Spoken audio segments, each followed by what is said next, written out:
புரட்சி தலைவர் எம்ஜிஆரின் திரைப்படம் மற்றும் அரசியல் வாழ்க்கையில் மதுரைக்கு ஒரு தனி இடம் உண்டு. தமிழகம் முழுவதிலும் எம்ஜிஆருக்கு ஆதரவு உண்டு என்றாலும் மதுரை அவரது கோட்டையைப் போல இருந்தது. சிறு வயதில் மக்கள் திலகம் எம்ஜிஆர் நடித்த நாடக கம்பெனியின் பெயர் மதுரை ஒரிஜினல் பாய்ஸ் கம்பெனி ஆகும்.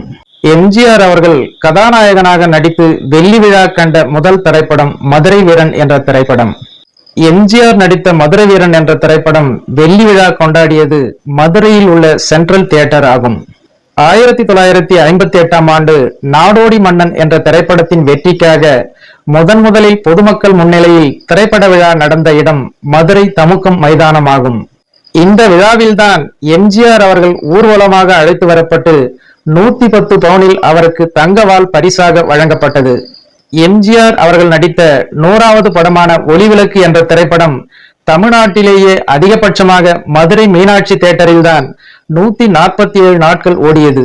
எம்ஜிஆர் அவர்கள் தொப்பி அணிந்து கொள்ள ஆரம்பித்த பிறகு தொப்பி கண்ணாடி அணிந்த தோற்றத்தில் முதலாக கலந்து கொண்ட திரைப்பட விழா அடிமை பெண் வெள்ளி விழா. அப்போது பாண்டியன் ஹோட்டலில் இருந்து வேனில் ஊர்வலமாக மதுரை சிந்தாமணி தியேட்டருக்கு வந்திருந்தார்.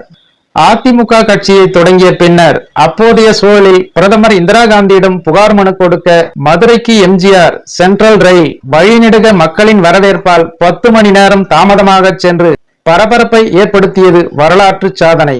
அதிமுக கட்சியை எம்ஜிஆர் தொடங்கிய 7 மாதத்தில் அவரது கட்சிக்கு முதல் வெற்றியை கொடுத்தது திண்டுக்கல் நாடாளுமன்ற தொகுதி இடைத்தேர்தல்.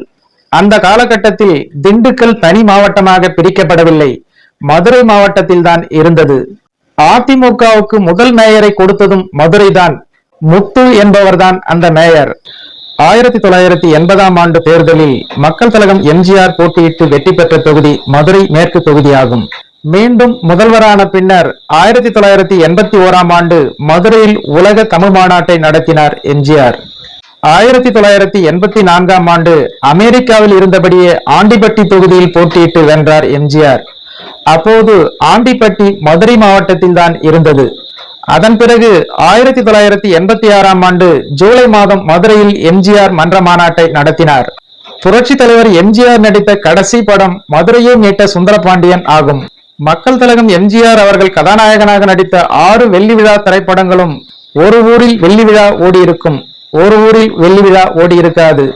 ஆனால் மதுரை வீரன், எங்க வீட்டு பிள்ளை, அடிமை பெண், மாட்டுக்கார வேலன், உலகம் சுற்றும் வாலிபன், உரிமை குரல் ஆகிய 6 திரைப்படங்களுமே மதுரையில் வெள்ளி விழா கொண்டாடியது. இப்படியாக மதுரையோடு மக்கள் திலகம் எம்ஜிஆரின் வாழ்க்கை பிணைந்திருந்தது என்பது குறிப்பிடத்தக்கது. ஓகே ஃப்ரெண்ட்ஸ், மேலும் இது போன்ற பல சுவாரஸ்யமான தகவல்களை பற்றி தெரிந்து கொள்ள நம்முடைய சேனலுக்கு உடனே ஒரு லைக் போட்டு சப்ஸ்கிரைப் பண்ணி சப்போர்ட் பண்ணுங்க. நன்றி, வணக்கம்.